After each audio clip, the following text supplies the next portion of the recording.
시간 되기를 소망합니다. 어렵고 힘든데 한 주간 잘 지내시고, 또 이번 주간에는 수능 시험도 있었는데 자녀들 수능 시험도 잘 마치고, 오늘도 예배의 자리에 나오시고 또 예배의 자리에 앉으셔서 함께 온라인으로 예배하는 모든 성도님들을 축복합니다. 하나님의 본심을 아시기를 바랍니다. 하나님의 본심이 뭘까요? 하나님의 본심. 하나님은 우리가 힘들고 어려운 때를 지나도요, 힘들고 어려우라고 우리에게 고난을 주시는 하나님이 아니시라는 거예요.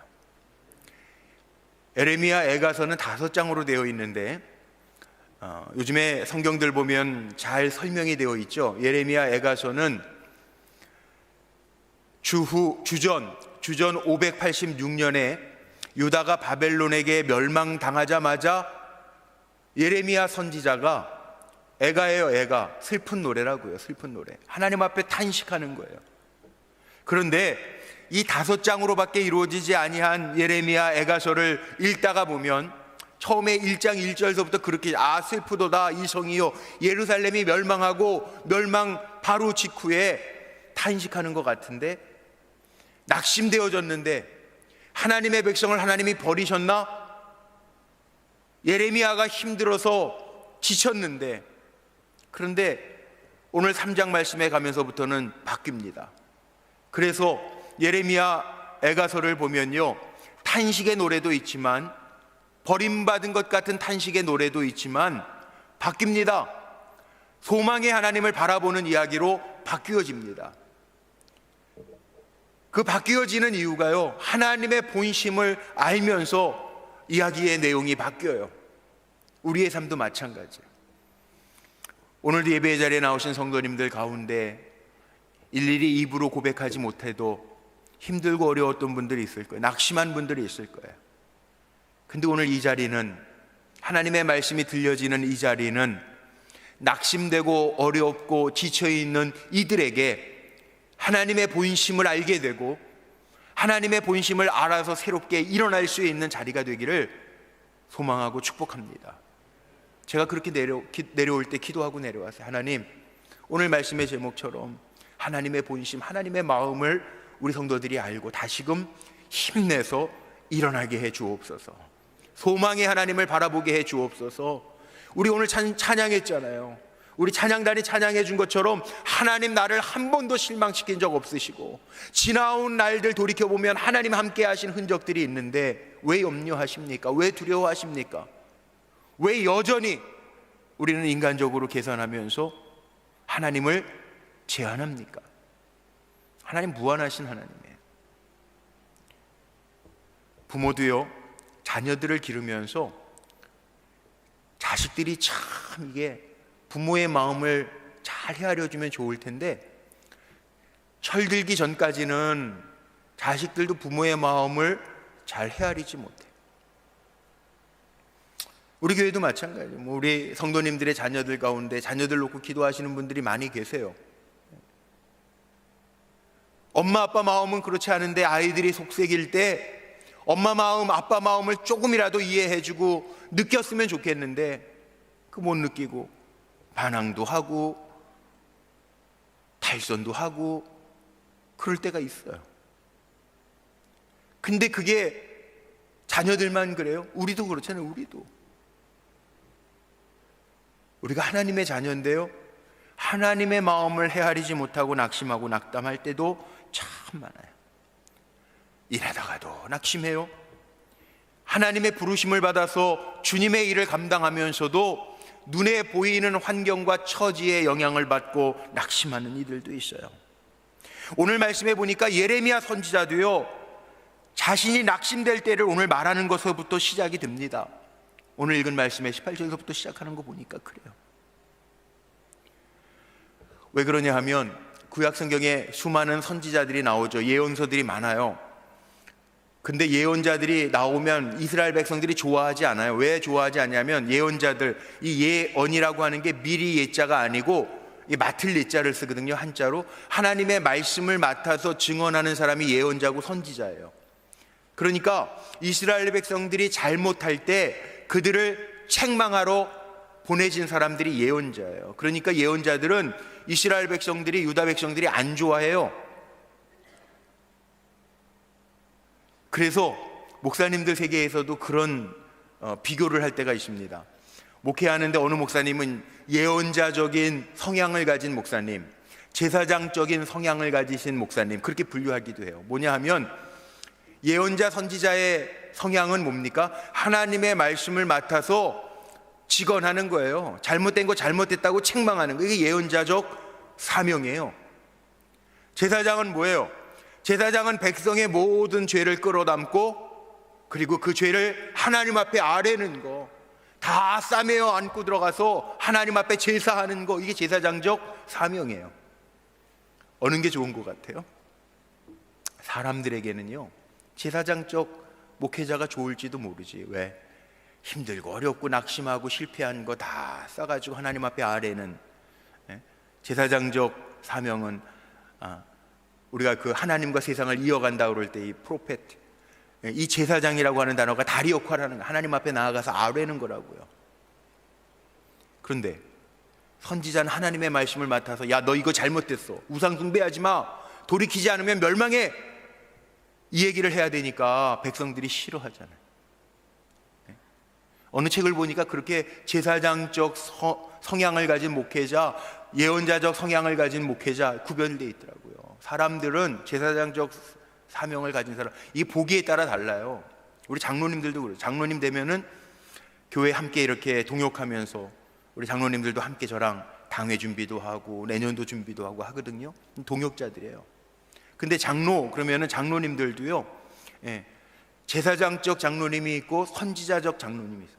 그래가지고 장로님이, 어떤 선지자적 장로님은 목회 방침에 따라서 교인들에게 이렇게 가르치고 막 이끌어가는 장로님이 있는가 하면, 또 어떤 장로님들은 성도들의 아픔만 막 이렇게, 또 어려운 점 다, 또 의견 다 모아가지고 또 거꾸로 목사님한테 이렇게 막 아뢰는 분들도 있어요. 뭐 어느 게 좋다 나쁘다 그 얘기하려고 하는 게 아니에요. 성향은 다 다르다는 거예요. 그런데 여기 오늘 말씀 속에 보니까 예레미야 선지자도요, 남유다 사람들에게 예언하는데, 이대로 살다가는 하나님께서 이 나라를 망하게 하실 것이다, 바벨론의 손에 넘기실 것이다, 이거를 예언해야 돼요. 예언했어요. 이스라엘 백성들이 이렇게 예언하고, 야, 니네 돌이키지 않으면 하나님께서 치실 거야, 이 얘기를 하니까 유다 백성들이 좋아하겠어요? 안 좋아하잖아요. 오히려 예레미야 선지자를 죽이려고 유혹도 하고, 그래서 예레미야 선지자의 별명이 눈물의 선지자 아닙니까? 그런데 그 사람들의 모습을 보는 예레미야는 얼마나 낙심할까요? 하나님의 마음을 알지 못하고 돌이키지 아니하는 그 백성을 보면서 얼마나 마음이 아팠을까요? 낙심했겠죠. 그래서 오늘 18절에 이렇게 탄식하면서 시작하는 거예요. 오늘 18절에 뭐라고 그랬어요? 예레미야가 스스로 이르기를, 나의 힘과 여호와께 대한 내 소망이 끊어졌다 하였도다. 더 이상 유다 백성에게도 소망이 없고요, 하나님이 또 유다 백성을, 그 소망 없는 유다 백성을 바벨론의 손에 넘기실 거니까, 그 하나님의 하시는 일을 보면서도 예레미야는 답답한 거예요. 그래서, 야, 나의 힘과 여호와께 대한 내 소망 끊어졌어, 하나님이 또 저들을 치시겠구나, 그 안타까움으로 고백하는 거예요. 그런데 이 절망과 낙심의 상황 가운데에서 예레미야 선지자가요, 다시 소망을 갖게 됩니다. 소망을 갖게 된 이유는, 지금은 낙심한 것 같은데 하나님의 마음을 아니까 소망을 갖게 돼요. 오늘 마지막에 함께 읽었던 33절 말씀이 그거예요. 주께서 인생으로 고생하게 하시며 근심하게 하심은 본심이 아니시로다. 이거 알아야 돼요. 우리는 외적인 것만 보고, 하나님 나에게 왜 그러시죠? 도대체 하나님 나에게 왜 그러세요? 우리가 이런 질문을 가질 때가 참 많아요. 하나님 왜 그러실까요? 우리 힘들어서 쓰러져 죽게 하시려고? 아니에요. 외적으로 보기에는, 우리의 눈으로 보고 상황만 보면 야, 이거 큰일 났네, 멸망하는 것 같지만 하나님은 그런 하나님 아니에요. 우리에게 소망을 주신 하나님이라는. 하나님의 본심은 우리 인생으로 하여금 고생하고 근심하게 하려고 하는 것이 아니라는 거예요. 예레미야서 보면 이런 말씀이 있죠. 하나님이 우리에게 주시는 건 재앙이 아니라는 거예요. 평안이라는 거예요.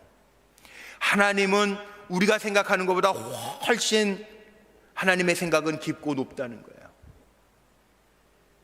우리가 하나님의 본심을 알지 못해서 흔들리고 방황할 때가 많이 있죠. 근데 정말 신앙생활하면서 그럴 때 있어요. 문제가 없는 게 아니라 문제가 자꾸 터질 때 우리의 마음은요, 하나님의 본심을 헤아리기보다는 전부 다 그래요. 외부적으로 일어나는 일들만 보면서 하나님 평가하고, 하나님 나에게 왜 그러세요? 그렇게 물을 때가 참 많아요. 그런데 예레미야는 오늘 하나님의 마음을 알았어요. 다시 소망 가운데 일어날 수 있었던 첫 번째 이유가 뭐냐 하면, 예레미야는요, 하나님이 어떤 분인지를 제대로 알고 그 마음을 품으니까 평안해졌다는 거예요. 하나님의 본심을 아니까. 보세요. 오늘 19절 말씀해 보니까 예레미야가 낙심할 때는 자기 환경과 자기에게 주어진 일들만 보고 19절에 뭐라고 그랬습니까? 내 고초와 재난, 곧 쑥과 담즙을 기억하소서. 마음속에 그동안 당했던 힘든 것, 쓴뿌리들, 고초, 재난, 여기 쑥과 담즙, 어려웠던 일들, 쓴 것들, 그것들을 반복적으로 기억하고 있어요. 자기 처지만 보는 거죠. 환경만 보는 거죠. 그러니까 여호와께 대한 소망도 끊어지고 낙심하게 되었어요. 그런데 여기에서 전환이 일어납니다. 그 마음에 신실하신 하나님을 바라보게 되면서 21절 말씀이에요. 21절에 보니까 이렇게 기록되어 있어요. 이것을 내가 내 마음에 담아두었더니 그것이 오히려 나의 소망이 되었사옴은, 그렇게 되어 있습니다. 하나님의 마음을 품게 될 때 그가 소망을 가지게 되었다라고 하는 것을 기록하고 있어요. 그 하나님의 마음이 뭡니까? 22절에 이렇게 고백하죠. 오늘 22절 말씀 보세요. 많이 듣던 말이고 오늘 찬양할 때 가사 가운데 나왔다. 여호와의 인자와 긍휼이 무궁하심으로 우리가 진멸되지 아니함이니이다. 여호와의 인자하심과 긍휼이 무궁하시다라고 하는 것을 예레미야가 마음에 품었어요. 아침에 주의 인자하심이 크시도다. 밤에 주의 신실하심이 우리에게 보이도다. 하나님은요, 생각해 보세요. 하나님이 정말 이스라엘 백성을 진멸하시려고 하면 예언자들을 보내시겠어요? 경고하시겠어요? 제가 요즘에 출애굽기를 새벽마다 말씀을 전하고 강의하면서요, 하나님이 구원을 이루어 가시는데 하나님을 왜 사랑의 하나님이라고 이야기하는지, 왜 구원의 하나님이라고 이야기하는지를 말씀을 통하면서 다시 제가 보게 돼요. 그게 뭐냐 하면, 하나님은 늘 알려주세요. 미리 경고도 하시고 미리 감동도 하시고 하나님 미리 알게 하셔서 피할 길도 주시는데, 문제는 우리의 마음이 완악하기 때문에 문제가 될 때가 참 많아요. 하나님이 경고하시는 것 자체가 사랑이잖아요. 하나님이 알려주시는 거잖아요. 피할 길을 내시는 거잖아요. 선지자를 보내서 회개하라고 말씀하시는 거잖아요. 왜 선지자들을 보내서 직격탄을 이스라엘 백성들에게 하나님이 말씀하실까요? 돌이키라는 거 아니에요. 경고하시는 거잖아요. 긍휼과 인자가 무궁하신 하나님은 남유다, 유다 백성들을 진멸시키지 아니할 것이라고, 내가 너희들 완전히 버리지 아니할 거라고 말씀하시는데 그거 듣지 못해요. 예레미야는요, 하나님의 인자와 긍휼하심이 무궁하다라고 하는 것을 알고 하나님의 본심은 우리를 진멸시키려고 하는 것이 아니라고 하는 것을 알았기 때문에 일어나요. 오늘 꼭 기억해야 될 거 있어요. 우리 성도님들 중에도 힘든 분들이 있어요. 그런데 하나님의 본심은 나를 진멸시키시고 멸망케 하시는 게 아니라, 하나님의 본심은 우리 가정에 시험거리를 줘서 하나님과 멀어지게 하려고 하는 것이 아니라, 우리를 정말 구원하시려고, 정말 하나님의 사람 되게 하시려고 끝까지 사랑과 긍휼이 여기심을 가지고 우리를 향하여 다가오고 계심을 기억하며 사시기를 바랍니다. 하나님의 본심 알아야 돼. 그래야 우리가 일어날 수 있어요. 두 번째 생각할 것은요, 하나님의 본심을 알고 사는 사람의 특징이 있어요. 기다림이라고 하는 겁니다. 오늘 말씀 속에 보니까 그렇게 나와 있죠. 25절에 뭐라고 나와 있습니까? 기다리는 자들에게나 구하는 영혼들에게 여호와는 선하시도다. 26절은 이렇게 돼 있어요. 사람이 여호와의 구원을 바라고 잠잠히 기다림이 좋도다. 하나님은 정확하십니다. 우리보다 훨씬 더 하나님은 정확하십니다. 우리는 안 될 때 그 순간만 보고 이거 어떡하지? 이거 어떻게 풀어가지? 그럴 때 있어요. 그런데 하나님은 훨씬 더 정확하세요. 저는 살아가면서 그 하나님의 정확하심을 체험할 때마다 얼마나 어떤 성령의 주시는 전율 같은 게 오는지 몰라요. 우리가 아무리 계획을 잘 세워도요, 잠언에 나와 있는 말씀하고 똑같아요. 우리가 아무리 계획할지라도 우리의 발걸음을 인도하시는 분은 하나님이세요. 그 하나님이 인도하시도록 하나님 앞에 내어 맡기드리는 사람이 지혜로운 사람이에요. 우리 그럴 때 있잖아요. 앞에 문제가 있어가지고 아유 하나님 왜 이거 안 들어주셨어요? 그렇게 기도 많이 했는데, 하나님 그렇게 많이 엎드려서 눈물 흘렸는데 왜 안 들어주셨어요? 그럴 때 있잖아요. 그런데 오히려 시간이 지나놓고 보면 그것이 화가 아니라 하나님의 인도하심이었음을 우리는 깨달을 때가 얼마나 많은지 몰라요. 그게 은혜예요. 그게 은혜예요. 하나님의 뜻이 어디에 있는지 거기에 집중할 수 있는 거, 하나님의 하시는 일에 우리의 마음을 쏟아놓을 수 있는 거, 이게 얼마나 귀한 일입니까? 피해갈 길 하나님 우리에게 주시잖아요. 하나님 사랑하는 자들은요, 절대로 하나님 짐 주시지 않으세요. 하나님 가장 정확하세요. 하나님 실수함이 없어요. 실수가 없으세요. 하나님은 가장 정확하세요. 금년 한 해를 결산하면서 제가 그런 마음의 고백이 돼요. 2018년도죠. 벌써 2년 전인데요. 우리 장로님들하고 여러 가지 이렇게 금융 비용을 좀 줄이려고 의논하다가 금융권을 이렇게 대환이라고 그러죠. 바깥하려고 다 했는데, 그래도 큰 은행, 우리나라에서 제일 알아주는 은행들하고 얘기가 잘 됐어요. 마지막 본부 승인 나는 날 아침에 안 됐어요. 되게 섭섭하더라고 마음에. 하나님, 이 좋은 기회였는데, 그리고 서류도 잘 갖춰가지고 마지막 날까지 왔는데 왜 안 됐죠? 섭섭했어요. 그때 조건이 10년 3.7% 고정금리였거든. 저희가 지금 가지고 있는 금리보다 훨씬 낮은 거였어요. 예전에 그때 당시에 같은 금리라고 볼 때. 근데 요즘 이렇게 어려워질지 누가 알았어요? 금리가 엄청 떨어졌잖아요. 10년 거기 그때 돼가지고 계속 갔으면 어떡할 뻔했어요. 와, 저는 그래서 정말 하나님은 정확하시구나. 우리 사람은 앞에까지밖에 못 보는데, 그 시점밖에 못 보는데 하나님은 가장 정확하시잖아요.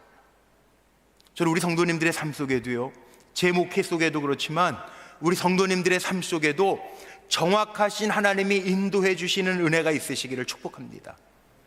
그게 제일 정확해요. 하나님 가장 정확해요. 때로는 기다리는 거예요. 하나님의 정확함을 아는 사람들은 기다리는 거예요. 하나님의 때를 기다리는 거예요. 하나님의 때. 낙심하지 마세요. 기다리는 거예요. 그래서 오늘 말씀 속에도 반복해서 예레미야 선지자가 고백하고 있어요. 기다리는 자에게나 구하는 영혼에게는 하나님 선하시다는 거예요. 믿음 가지고 기다리는 자에게는 하나님 정확하시다는 거예요. 사람이 여호와의 구원을 바라고 잠잠히 기다림이 좋도다. 하나님보다 앞서가지 마십시오.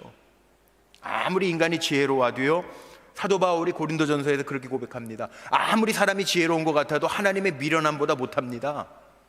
근데 우리는 뭐 조금 해놓고 교만해지죠. 내가 이거 했어, 내가 이거 했어. 야, 놀랍네. 아니에요. 하나님의 은혜가 없었으면 못했어요. 우리 그거 고백하는 사람들이에요. 우리가 아무리 지혜로워도 하나님의 미련함보다 못해. 하나님보다 앞서가면 안 돼요. 그러니까 하나님 앞에 묻는 거죠. 오늘도 기도하면서요, 답답하고 힘든 문제 때문에 눌려있는 성도님들은 기도하면서 하나님 앞에 물으십시오.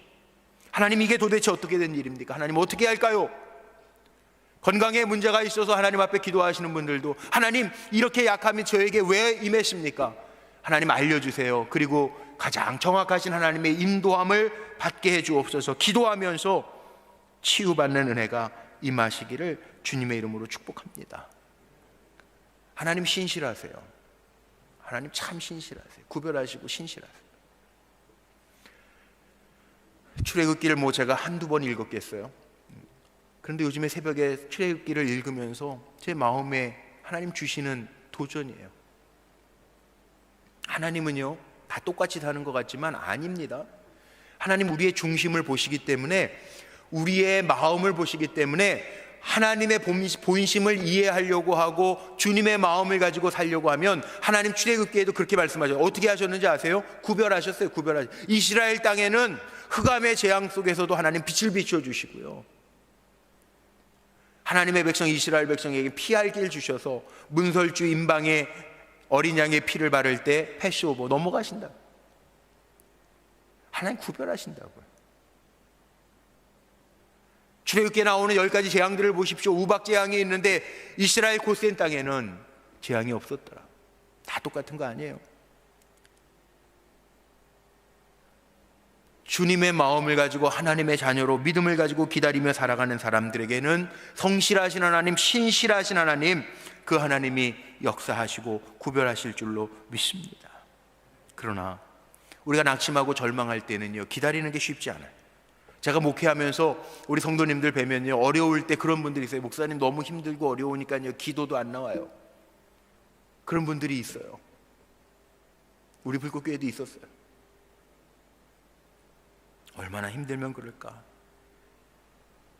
절망적일 때, 마음에 낙심될 때, 어떤 희망이 눈에 보이지 않을 때, 인간적인 계산에 맞지 않을 때 기다린다라고 하는 게 쉽지 않습니다.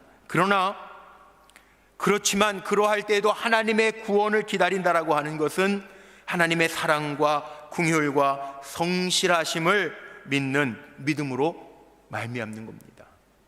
그래서 제가 그렇게 얘기하죠. 이렇게 힘들고 어려울 때 잘 견디는 것도 믿음인데, 잘 견디세요. 하나님 하실 거예요. 분명히 하실 거예요.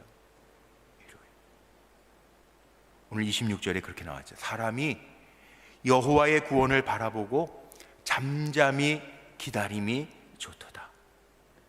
절망할 때, 낙심될 때요, 우리가 바라봐야 될 분은 하나님이에요. 요즘에 코로나 때문에 정말 제 신경질도 나고 어쩔 때 속상도 하고요. 이게 만날 수가 있나, 신방을 제대로 할 수가 있나. 예배 드리는 것도 얼마나 답답하세요. 어떤 분은 그러더라고요. 이렇게 예배 1시간, 2시간 계속 앉아서 찬양하고 드리시니까 귀에 이 마스크 끈 때문에 귀도 아프고 막 그렇다고. 권사님도 그러시더라고. 그럴 땐 그런데 가만히 생각해 보니까 이 어려움과 고난 속에서도 하나님 우리에게 깨닫게 하시는 게 있어요. 예배드림도 목사인 저도 더 간절해지고요, 또 예배 드리러 오시는 분들, 또 인터넷으로 예배 참여하시는 분들 이렇게 보면서 마음에 이렇게라도 예배에 또 참여하는 분들이 있구나, 또 감사도 나오고요.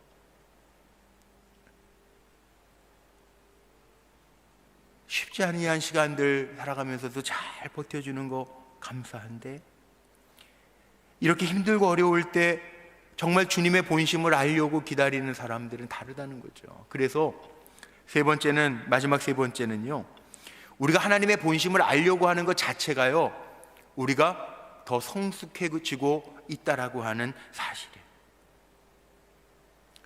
호세아 선지자가 뭐라고 이야기하냐면, 호세아서 6장에 보면 하나님을 알자, 더 힘써 알자, 그렇게 고백합니다. 신앙적으로 미성숙할 때 하나님에 대한 오해가 있어요. 그러나 성장하면 성장할수록 하나님에 대한 확신과 믿음이 생깁니다. 어렵게 생각할 거 없이요, 우리 한번 생각해 보세요. 어렸을 때, 철없을 때에는 부모님들이 현상적으로 조금만 섭섭하게 하면 오해요. 하나님, 부모님 오해하잖아. 그런 경험 없으세요? 예, 전 있는데, 예? 오남매였어서 전 또 막내잖아요. 그러면 엄마가 큰형만 잘 챙겨주는 것 같으면 섭섭한 거야. 나는 왜 안 챙겨주고, 형만, 뭐 유치원도 형만 보내고, 뭐 이런 거 있잖아요. 거기에다가 또 옆에서 불 지르잖아. 형들이 장난친다고. 넌 주워 와서 그래. 다리 밑에서 너 주워 왔어. 그럼 또 진짜인 것 같아. 또 그 얘기 들으면요, 조금만, 예? 부모님이 자기의 주먹 안 해주면 나 정말 다리 밑에서 주워 왔나 보다, 그렇게 생각할 때도 있잖아요. 신앙이 미성숙할 때는요, 그럴 때 있어요. 조금 어려운 일 생기고 문제가 생기면 하나님 도대체 왜 그러세요 나한테? 그럴 때 있어요. 그런데 성숙하게 되면요, 부모의 마음을 알게 되면요, 아, 그래서 부모님 그때 그렇게 하셨구나 깨닫잖아요. 예레미야가요, 지금 하나님의 본심을 헤아리는 성숙한 사람으로 바뀌어지고 있어요. 어떻게 보면 예레미야의 예언이 동족을 저주하는 것 같고 미워하는 것처럼 여겨지지만, 고통스럽게 하는 것처럼 보였지만, 예레미야는 하나님의 본심을 알고 나서는 아, 소망이 하나님께 있구나. 하나님이 이렇게 하시는 데에는 하나님의 뜻이 있구나. 그래서 하나님의 뜻을 살펴야지 라고 하는 것을 깨달아요.